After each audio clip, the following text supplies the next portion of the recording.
Is काफ़ी हद तक सिमिलर, अप टू 80% सेम है। और वाइवा में वो डिफ्रेंशिएट नहीं करते कि भाई आईपी का बच्चा है तो हम जॉइंस नहीं पूछेंगे, सीएस का बच्चा है तो सिर्फ उसी से जॉइंस पूछेंगे या कनेक्टिविटी नहीं पूछेंगे। So they can ask you anything, ठीक है। सो वहाँ पर कोई भेदभाव नहीं किया जाता आईपी और सीएस के बीच में, वो एक्सटर्नल की मर्जी है, वो कुछ भी पूछ सकते हैं। So then you have computer networks, और सीएस वालों से स्टैक्स पूछ सकते हैं, बट ऑब्वियसली आईपी वालों से वो नहीं पूछेंगे क्योंकि उनके सिलेबस में कभी था ही नहीं उस तरह का पाइथन, ठीक है। सो अब इसके ऊपर बेस्ड आपसे कैसे क्वेश्चंस पूछे जा सकते हैं। सो पहले तो ये बिल्कुल मत सोचना कि कंप्यूटर नेटवर्क्स थ्योरी है तो उसके क्वेश्चंस नहीं आएंगे, वो भी पूछ सकते हैं, राइट। सो एसक्यूएल के ऊपर सबसे पहला क्वेश्चन क्या हो सकता है, what is the difference between DDL and DML command. क्या क्वेश्चन है, difference between DDL and DML command. तो ये जितने डिफरेंसेस बनते हैं ना आपके पास एसक्यूएल में, ये सारे डिफरेंसेस आपको अच्छे से प्रिपेयर करके जाने हैं। ये आपसे वाइवा में भी पूछ सकते हैं, ये आपसे थ्योरी पेपर में भी पूछ सकते हैं। सो मान लो कि मैं स्टूडेंट हूँ और मुझसे एग्जामिनर ने पूछा कि what is the difference between DDL and DML.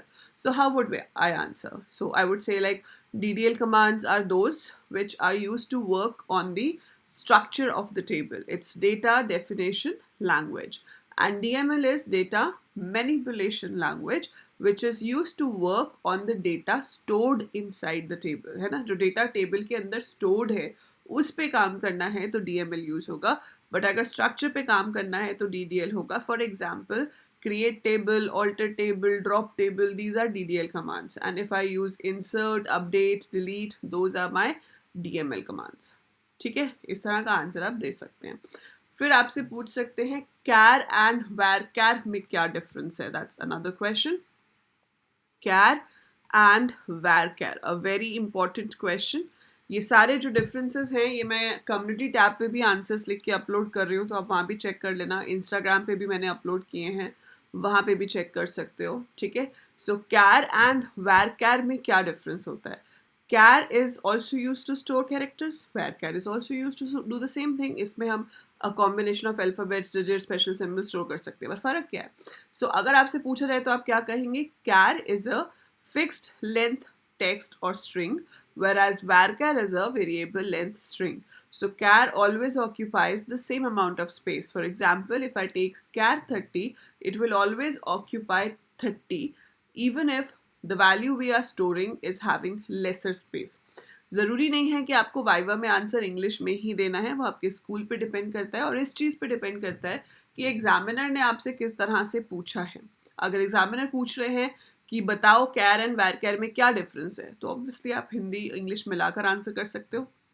अगर इंग्लिश में पूछा है तो कोशिश करो कि इंग्लिश में ही आंसर दो, ठीक है। बट ऐसा कोई हार्ड एंड फास्ट रूल नहीं होता है, you should be able to explain your thing well, ठीक है। So char as a fix length string, इसमें अगर साइज 30 है तो मैक्सिमम 30 ही लेगा।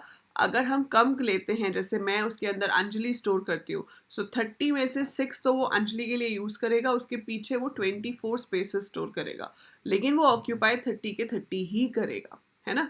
और वैरकैर क्या होता है, वैरकैर इज वेरिएबल लेंथ। अगर हमने साइज 30 दिया है तो अगर 6 चाहिए तो वो 6 ही इस्तेमाल करेगा और बाकी के 24 फ्री हो जाएंगे। It can be use for any other purpose. और जो मैक्सिमम साइज दिया है, जैसे 30 मैक्सिमम साइज दिया है, उससे ज़्यादा तो हम स्टोर कर ही नहीं सकते, उसमें तो एरर आ जाता है। अगर आप 35 कैरेक्टर्स की वैल्यू डालोगे एरर आ जाएगा, ठीक है। सो डिफरेंस में आपको बस यही बताना है कि कैर फिक्स लेंथ है, वैर कैर वेरिएबल लेंथ है। कैर में जो मैक्सिमम साइज दिया होता है उतना स्पेस ऑक्यूपाई होता ही होता है, वैर कैर में उतना ही ऑक्यूपाई होता है जितना चाहिए है, rest is used for some other purpose, ठीक है। उसके बाद अगला डिफरेंस बनता है alter table and update command का। सो ऑल्टर टेबल पहला डिफरेंस कि ये DDL कमांड है, अपडेट DML कमांड है, ठीक है। अगर आपको टेबल के स्ट्रक्चर में चेंज करना है, you want to add new column, you want to remove a column, so we use alter table for that. और अपडेट कमांड जो आपकी है, that is use to change the data inside the table. For example, I have to change marks of a student, I have to change class of a student, I have to change salary of an employee, I have to change name of an employee. So if I have to change the data, we use update command. फिर आपको ये भी बोल सकते हैं viva में, उनके पास एक शीट रखी होती है टेबल पे, वो आपको बोल सकते हैं लिख के दिखाओ ऑल्टर टेबल का एग्जाम्पल, लिख के दिखाओ अपडेट का एग्जाम्पल। तो आपको प्रॉपर सिंटेक्स कमांड्स का पता होना चाहिए, जैसे कि आप लिख सकते हो कि सर हम लिखेंगे, या बोल के भी पूछ सकते हैं कि alter table student add email varchar 50. So this is how we add a column. ठीक है, और अगर आपको मार्क्स को इंक्रीज करना है 5 से तो हम लिखेंगे अपडेट स्टूडेंट, फिर हम लिखते हैं सेट, फिर उस कॉलम का नाम जिसकी वैल्यू को मॉडिफाई करना है, कितने से करना है, +5 से। अगर कोई कंडीशन चाहिए होती तो वेयर के साथ दे सकते थे, ऑल्टर टेबल में हम ऐसे कंडीशंस नहीं देते, तो where can be use only with DML statements, right. उसके बाद एक इम्पॉर्टेंट बनता है order by and group by में difference. So what is the difference between order by and group by? बहुत बच्चे कंफ्यूज होते हैं इस चीज़ को लेके, बट बेटा ये बहुत ही सिंपल चीज़ है। ऑर्डर बाय का मतलब क्या होता है? किसी चीज़ को ऑर्डर में लगाना, बड़े से छोटे या छोटे से बड़े, है ना, उसी तो ऑर्डर कहते हैं ना, छोटे से बड़ा या बड़े से छोटा। सो जब आपको इंक्रीजिंग या डिक्रीजिंग ऑर्डर में अरेंज करने के लिए कहा जाए तो वहाँ पर यूज होता है order by. So when we have to arrange, मतलब sort the data in increasing और decreasing order, we use order by. And when you have to group them together for a column, जैसे कि एक class के बच्चों का एक group बनाना है, दूसरे क्लास के बच्चों का एक ग्रुप बनाना है, so when you have to group the data on the basis of a column for similar values, तो सेम वैल्यूज जहाँ जहाँ पे वो एक ग्रुप बन जाना चाहिए, तो वहाँ पे यूज होता है group by. So when we have to create groups by categorising the values, similar values को एक तरफ ग्रुप करके, तो उसे ग्रुप बाय कहते हैं, ठीक है। उसके बाद एक और करते हैं आज, ऐसे बहुत सारे डिफरेंसेस बनते हैं, मैं आपको सारे बताऊंगी। Truncate table and drop table, दोनों ही DDL कमांड्स है ना, दोनों ही DDL कमांड्स है। डिफरेंस क्या है कि truncate table deletes the data of the table, data delete हो जाता है पर स्ट्रक्चर खाली मेमोरी में ही रहता है, blank table still remains in the memory, ठीक है। सो ड्रॉप टेबल में क्या होता है, डेटा भी गया और टेबल भी गया। जैसे कि आपको एक घर खाली कराना है, तो एक ऑप्शन है कि घर के अंदर के लोग निकाल दो, पर घर तो वहीं पर है, उसमें दोबारा से आगे कोई रह सकता है ना। So that is like truncate table. और ड्रॉप टेबल का मतलब क्या है कि घर ही तोड़ दिया, ठीक है।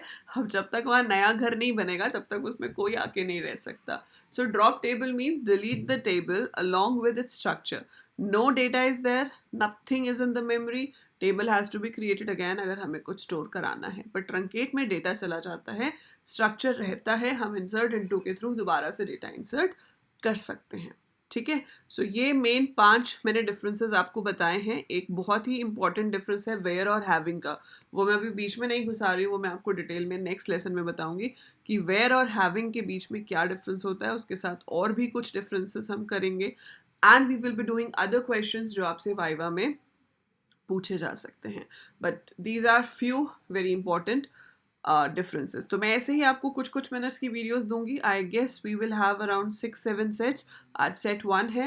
And if you want to attend these lessons live with me, अगर आप मेरे साथ लाइव वाइवा की प्रैक्टिस करना चाहते हो, so I will be taking free classes on Unacademy. This is my Unacademy profile, इसका लिंक डिस्क्रिप्शन में गिवन है, आप यहाँ से जाके मुझे फॉलो कर सकते हैं, यहाँ पे फॉलो बटन आएगा, ठीक है। यहाँ पे पेड क्लासेस भी दिखेंगे आपको मेरी क्लास में, और फ्री भी दिखेंगी। सो जो फ्री क्लासेस आप देखेंगे वो आप स्पेशल क्लासेस के नाम पे या फिर फ्री कोर्सेज के नाम पे देखेंगे। जैसे कि कल एक है, कल 2 बजे फ्री क्लास है 2 घंटे की, जिसमें कंप्यूटर नेटवर्क्स और SQL के ऊपर बहुत सारे इंपॉर्टेंट क्वेश्चंस होंगे। उस क्लास का लिंक भी मैं आपको डिस्क्रिप्शन में दे देती हूँ, आप उस क्लास को एनरोल कर लीजिए और ज़रूर अटेंड कीजिएगा। 2 से 4 आई विल बी लाइव, बिल्कुल फ्री क्लास है। और उसको अगर आप फर्स्ट टाइम अनअकैडमी पे जा रहे हो तो वही सेम कोड आपको यूज़ करना है। वो आपसे अगर मांगेगा कि फ्री प्लान को अनलॉक करने के लिए कोड एंटर करो, so it has to be AL coders, बिना किसी स्पेस के। बाय चांस कोई दिक्कत आती है तो आप अंजलि लूथरा भी लिख सकते हैं बिना किसी स्पेस के, दैट्स माई नेम, ठीक है। So that is how you can come to Unacademy and attend free classes also. ठीक है, सारे सब्जेक्ट्स की होती हैं। और जो फ़ी भी मैंने आपको बताई थी ना 4500, वो सिर्फ IPCS के लिए नहीं है, वो सेम वन फीस में आप सारे के सारे सब्जेक्ट पढ़ सकते हो। So you can study all the subjects in just one amount. 1500 में एक सब्जेक्ट भी कोई नहीं पढ़ाता है, और यहाँ तो आपके पास बेस्ट एजुकेटर्स हैं जो आपको पढ़ा रहे हैं, है ना। और अनअकैडमी इमर्ज एनरोल कर लेना, ज़रूर देना मॉक टेस्ट और फिर बताना कैसे गए, ठीक है। सो इसमें कोई भी डाउट है, feel free to write in the comments, feel free to write in the Telegram group. I'll try to answer you back as soon as possible. All the best for your practical exam. और theory के लिए crash course आ रहा है बहुत ही जल्दी, hopefully 16th of March से we will start the crash course। 15 दिन का होगा, मैं उसके लिए अलग वीडियो में भी आपको बताऊंगी। सो 15 डेज का क्रैश कोर्स होगा, 16 से लेकर 30 तारीख तक we will be finishing the whole syllabus once, ठीक है। चलिए, bye for now, take care all of you. Channel को सब्सक्राइब ज़रूर कर देना, वीडियो को लाइक करना, शेयर भी करना with all your classmates, all your juniors, ठीक है। And you can follow me on Instagram on the professional link. For notes on personal link to just has a sneak peek in my life, and Telegram group ज़रूर join कर लेना। सबके links description में given है। Bye for now, take care.